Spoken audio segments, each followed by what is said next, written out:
don't blink to it's your boy Ink. Welcome to a brand new playlist. We're checking out Cobra Kai, possibly the greatest show in Netflix history. Well, funnily enough, one of the first show that I watched that was exclusive. Let me have a bit of sugar.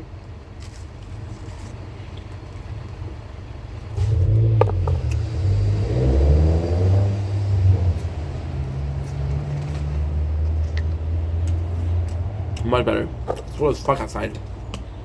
And that sugar for warmth. Exclusively produced by Netflix. Wasn't Stranger Things. It wasn't Arcane. Although I would have loved to be Arcane, it was Cobra Kai. So, fun fact, I was born in the 90s, which is too old, too young to know the greatness of the Karate Kid movie, but old enough to understand that they exist. Old enough to hear some of the reference to it. So, Cobra Kai is actually the following of the Karate Kid, and it's weird because it is actually a really cool concept. It's like, okay, well, this show that nobody cares about we're in the 80s. Nobody cares about that show, but we're still gonna make a show about the following of it and the teaching of the Cobra Kai. And I just think it's a fantastic idea because you like that it's less about the Karate Kid, a bit more so about the Cobra Kai and the mentality that LaRusso have, which is the good guy, the student of Miyagi, which is the good guy, or the mentality of Lawrence, which is the students of the Cobra Kai dojo, which are the bad guys, right? So we're gonna be checking out season 1 today. The whole of season 1, we're gonna be doing it together. Do not worry, I took some note, which is a bit less ADHD than expected, but still. Without further ado, let's go. We have the recap of how the story of the prologue. You see, Cobra Kai, and if anything, I don't know if it's more of a sequel or a continuation. I feel like more of a sequel than anything else. We have the recap of how it ends, the combat between LaRusso and Lawrence, right? We have the perfect duality. So the first scene is LaRusso and it's Lawrence and how much he's a loser, right? Then we have LaRusso, and LaRusso has a perfect wife. He has kids that he loves. No, Lawrence also have kids, but we don't know that. He has the perfect life, and Lawrence is a fucking loser. He's a handyman that is not really good at his job, and he loses his job in the first place. But then, and he's kind of like the perfect asshole, if you will. Like, you see a kid getting bullied, doesn't get involved, but then when they touch him, it's like, okay. And that's what I wrote. I heard he's a perfect asshole. I love that he does some questionable remarks about Rhea, questioning his borderline racism, because I think it's funny because it does showcase how much of an asshole he is and how behind he is. See, the character of Lawrence, and it's actually funny because the undertone of the first episode is you think that Lawrence is the guy who couldn't forget the Cobra Kai, he couldn't forget about karate, he couldn't forget about it, he couldn't forget. And then you realize that no, it's not it, it's LaRusso. And in the first season, I do prefer Lawrence a lot. We're gonna be checking out in the very first episode why. There's a very clear reason. But it's LaRusso is obsessed with the karate, right? And you see Lawrence as this loser who never got over the past. You know he did, right? We have he saved Rhea, which is one of my favorite character. See, Cobra Kai is a complicated show. It's a complicated show. You don't know who's the main character, right? You don't know who it is. Some people say it's LaRusso, some people say it's Lawrence, some people say it's Rhea. Rhea is the first student of Lawrence. And they have this amazing relationship. It's amazing. We have the setup of Lawrence who give him enough cash to open up a dojo.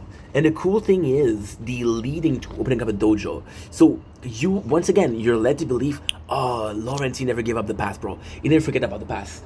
But the reason why he opened up a dojo is not because he misses karate and shit like that. Oh no. Oh. My apologies, guys. We fucked up. Oh no. We fucked up. We filmed the wrong thing, and then I fucked up again because I didn't write. Fuck. And we're back. Sorry, we missed a bunch. We filmed outside. We filmed inside the set versus outside. Now, what I need to do, guys, I need to get my battery to charge the phone. So give me a couple seconds. I know I could just pause it, but fuck it. So you guys can wait. Just go. There you go.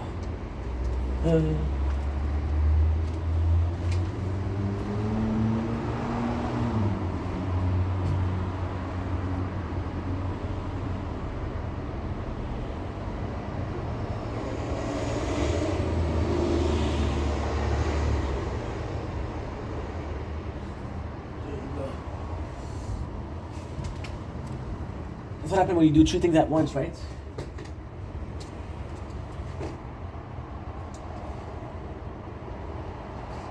There you go. 9%, we're good. Okay, so we're back. Sorry. So, it is a. You think that Lawrence forgot about? He's still obsessed about the karate, but that's not it. The truth is, his life is. See, he helped the kid, and the kid said, "Yo, I need your help. I really need your help." Right? And I think that Lawrence sees a bit of himself and the kid Rhea. Then the second thing is his car get broken by the daughter of LaRusso, which he still hates. And you see LaRusso, and I think it's a bigger fuck you to LaRusso than karate itself, because LaRusso, so Lawrence's car get total, which is possibly the only thing that he had with any value. And then goes to the thing, then you see LaRusso, and LaRusso is once again very, very successful. But Lawrence still believed that the move that LaRusso pulled out was illegal. So it's like, yo, you don't deserve the title, you don't deserve all of this.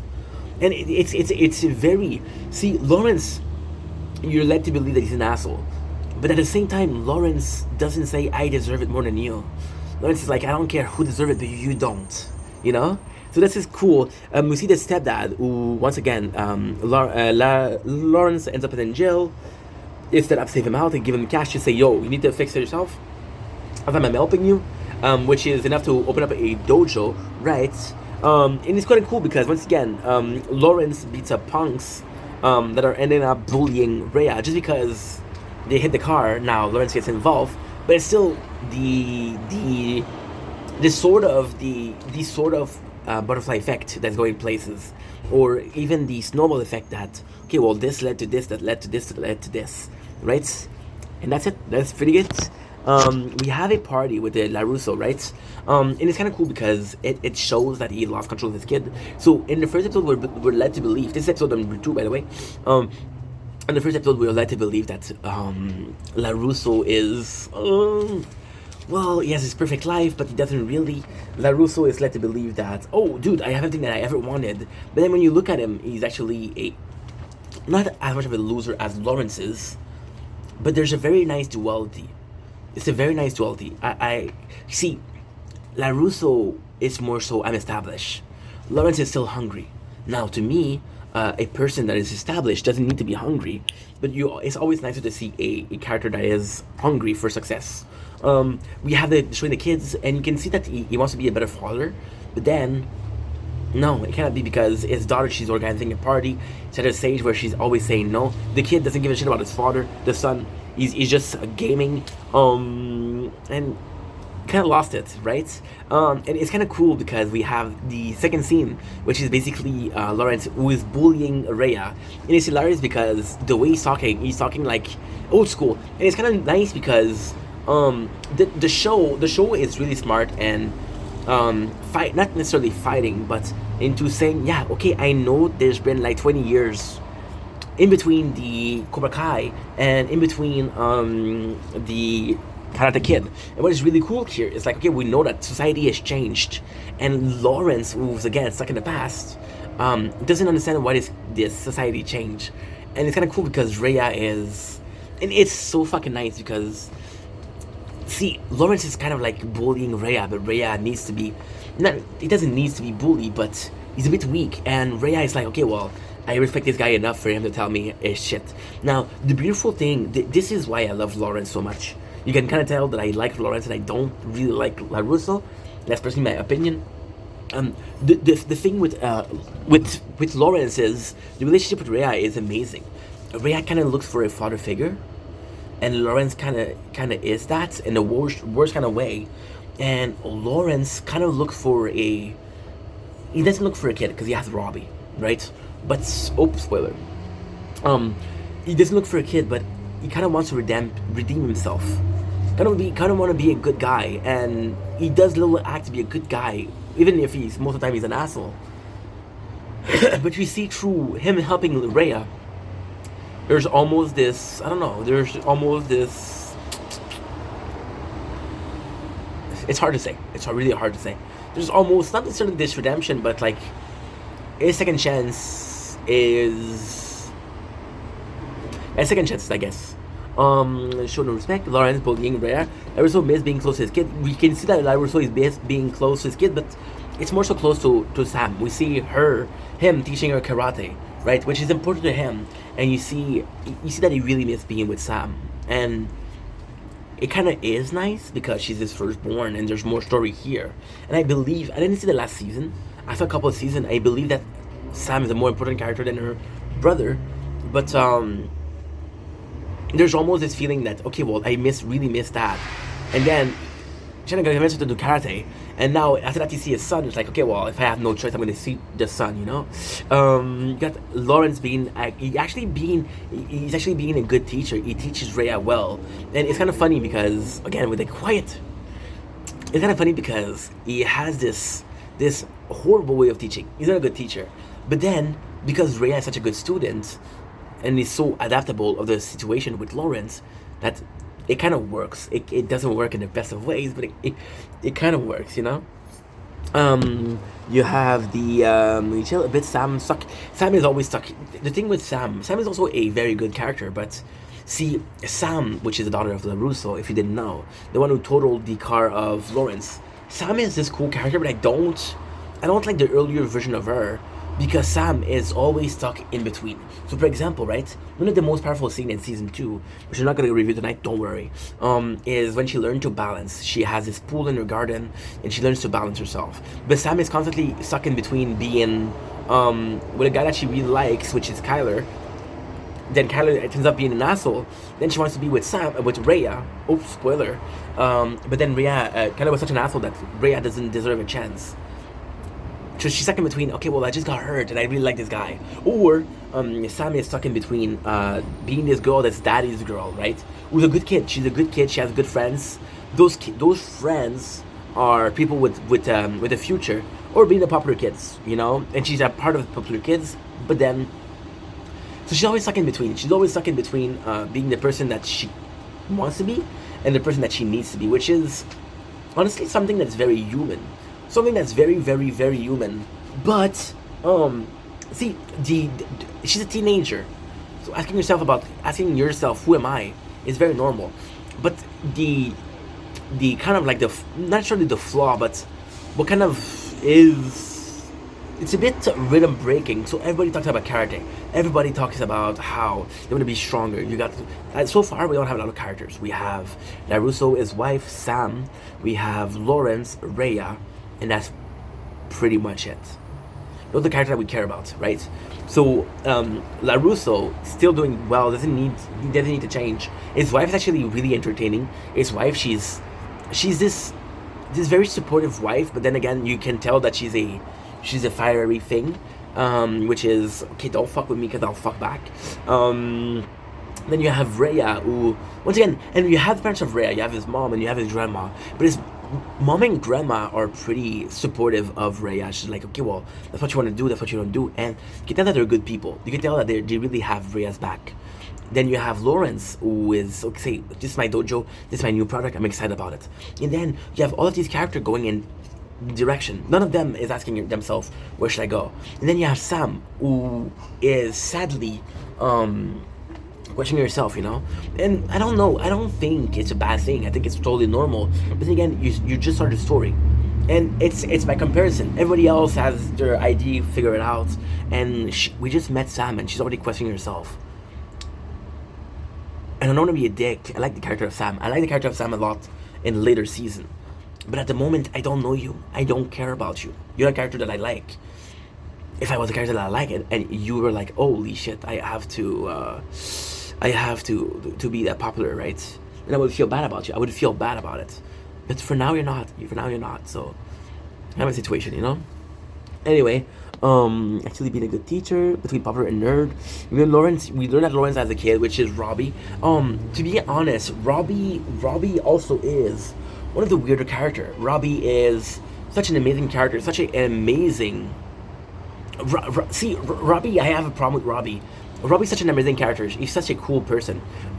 Robbie is possibly the closest, because this is the very later season, but Robbie is possibly the person that's closest to perfect harmony between the Miyagi-Do and the Cobra Dojo.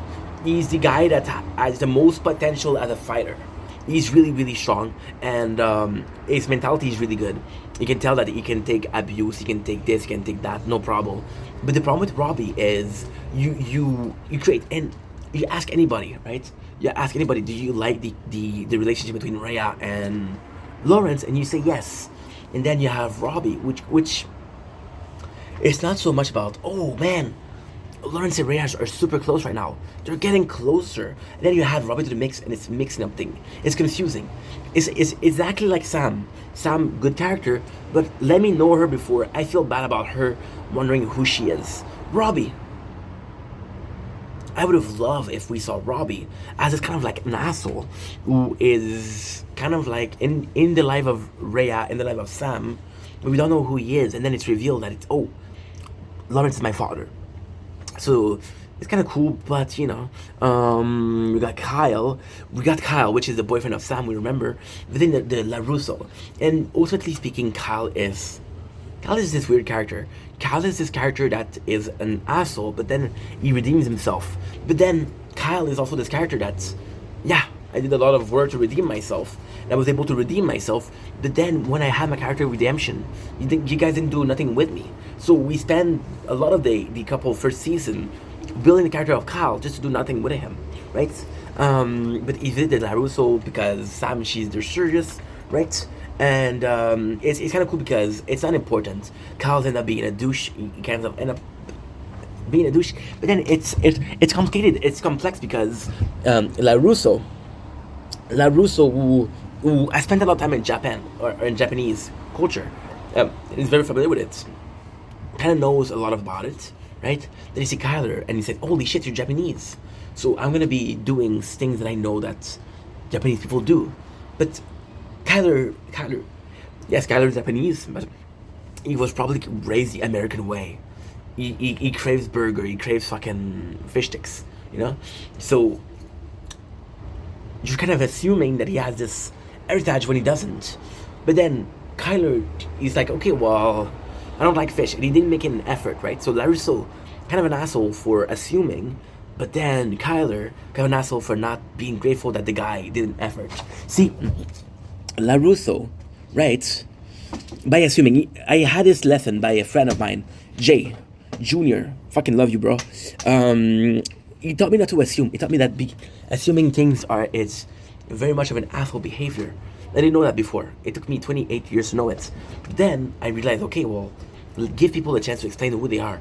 Give people a chance to explain the situation of why did I act like that? Don't assume that, okay, you're guilty. Don't assume that, okay, well, this person is an asshole. Give them a chance to explain themselves, right? So they're both kind of wrong, but if anything, this is important because he tells him that he got bullied by Lawrence, and then LaRusso gets mad, and then that's when it starts that's when it really starts the duality between them, or the rivalry between them. More rivalry. Now, why this is so cool is because there's only one scene in episode number 1 where there's kind of tension between LaRusso and Lawrence. Kind of tensions. Not a lot of tensions, but there's intention. So you see that these two guys don't like each other. And again, I have to blame Lawrence. Lawrence is to blame. LaRusso makes some effort. See, LaRusso is too kind. It's such a duality, such a nice duality, because LaRusso is too kind, but Lawrence is an asshole. Lawrence is actually really nice to Rhea. That's about it. So there's beef, and LaRusso's like, yo, you don't want to create a Cobra Kai. Put Cobra Kai behind you. Cobra Kai is bad. But then you have to accept. So Lawrence once again creates this dojo, which is the same name of the dojo he grew up in. And you're like, dude, these people were not good. They were not good people. And ultimately speaking, Creed and Silver were not good people. Right? They were not good people. However, there's this small distinction. The mentality of Cobra Kai was good. The people teaching Cobra Kai wasn't good. Lawrence believed in the. See, there's this. I'm gonna take the Bible. I'm gonna take the Quran. I'm gonna take the Torah. You have this book, right? Ooh, possibly one of the most important book in history of mankind. And then you have a priest or a rabbi or I don't know who's in charge of the mosque. I don't know who's in charge of the mosque. Sorry, guys. But you don't like them because the way they're talking, the way they're you don't agree with what they're saying. Doesn't mean that the book or the religion is not good, right?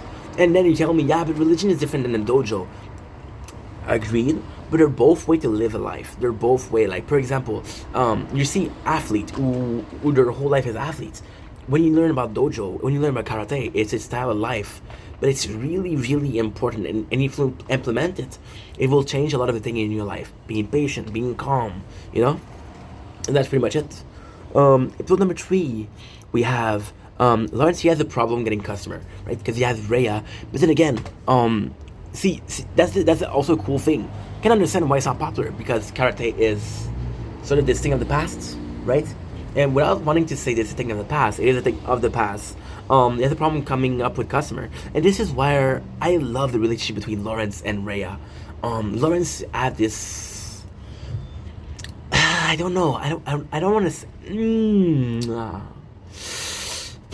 It's tough. It's tough, bro. It's tough. It's really tough. I think I'm gonna go with the ideal of a uncle figure, because Lawrence comes into the life of Rhea as a father figure, but they're too close for being father figure. They're too friendly. But then he's not a bro because there's a lot of age difference. So Lawrence is kind of the cool uncle that's like, don't worry about your dad, don't worry about your mom. I'll teach you some things, and if it works, it works. If it doesn't work, it doesn't work. So that's kind of cool. Hey, that is kind of cool. I always love the friendship. We have more training, right? And Rhea coming clutch, he wants to build a website for the Cobra Kai. But even though he creates a website for the Cobra Kai, it doesn't work. But it doesn't work, but at the same time, Rhea tried. Rhea did try, right? And ultimately, I think it's in this episode or the next one, we're gonna have a bigger part of Rhea in the popularity of Cobra Kai. I think it's episode number 4 though. We have the costumes. We have a party. Yes, we have the party where the costume rules, and it's funny because the costume rules is possibly one of the most boring scene. Oh, don't dress like a slut because you're a kid, right? There's appropriate dress code. But then what is kind of cool and what is seen is kind of nice is a episode ago, Lawrence was talking about snowflakes and how much the generation was fucked up and how weak the generation of Rhea was. So we have Lawrence who believed that the generation is weak, and next scene we have is, okay, well, guess what? We're weak. We are weak. So there's a nice duality, and I like it. Okay, the Halloween party. When Kyler, I wrote down killers, but it's Kyler. We have the Halloween party, and Kyler. And the importance here is Kyler's an asshole. Kyler's an asshole. And the reason why it's so important is because Sam once again struggles in between being popular and in between being the person that she wants to be, the good girl that she wants to be, But Kyler is the kind of the link. It's like, okay, well, there's multiple time in the story, there in the episodes 1, 2, and 3, where you can tell that Sam, she has more in common with her father. She has more in common with a friend that's a nerd, right? You can tell that she's a nerd, right? But then, she have with Kyler, and Kyler is like, oh, the boy of my dreams. Because the boy of her dream, she'll hang out with the cool people, but then it doesn't really matter because she's not who she is. So Kyler tried to getting with Sam is one of the first half of and you can tell that see, it's complicated. It's really really complicated. So there's a lot of similarity in between the Karate Kids and the Lawrence. So in Karate Kid, Lawrence is kind of an asshole to Rhea at the at the Halloween party, um, and then Kyler does the same thing. But now you're stuck in between. Okay, well, Kyler's an asshole, or you're stuck in between. Yeah, he's acting like Lawrence, but I like Lawrence, so should I forgive Kyler? Which I think is really smart, narratively wise, because you be doing the same scene with different character, and like, yeah, I like this character, but I don't like the scene. You understand? Larry gets in the way, right? And then it's kind of cool because once again, Cobra Kai actually is really really well written. I'm always surprised by how well it's written. It's well written because the story is good. It's well written because the pacing is good. So since Kyler didn't get with Sam, he started bullying the friends of the Hawk, and I don't remember the nerd's name. Quiet.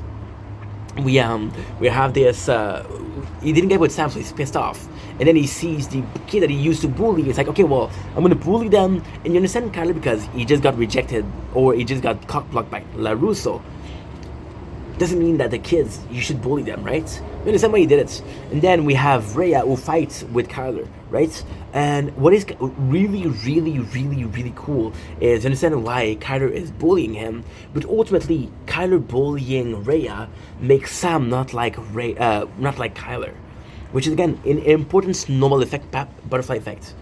There's a lot of continuation, and the story is good because the pacing is nice. But ultimately, the most important in that scene is that Rhea loses. Now, why is that important? Because in another episode, which is episode number 4, Rhea fights with Kyler again, but this time he wins. And that is super important because it's the fact that there's a growth in Rhea, there's a growth in his character skills. The episode ends with a giant penis billboard, right? For LaRusso, and he wonders who he is. And it's this scene is not super important. It feels like a narrative push for LaRusso to get mad at Lawrence. But there doesn't need to be a penis billboard. I think it's funny, but there's enough animosity for them to be there, you know? That's pretty much it. We get to episode number 4. Rhea is badly injured, right? And because he's badly injured because of Kyler bullying, his mom is like, nah, no more training. Which is kind of cool. Okay, so we have to stop here because I'm at 5%. But yeah, we'll continue episode number 4. Thank you so much for being here. I love you guys. Take it easy. Peace.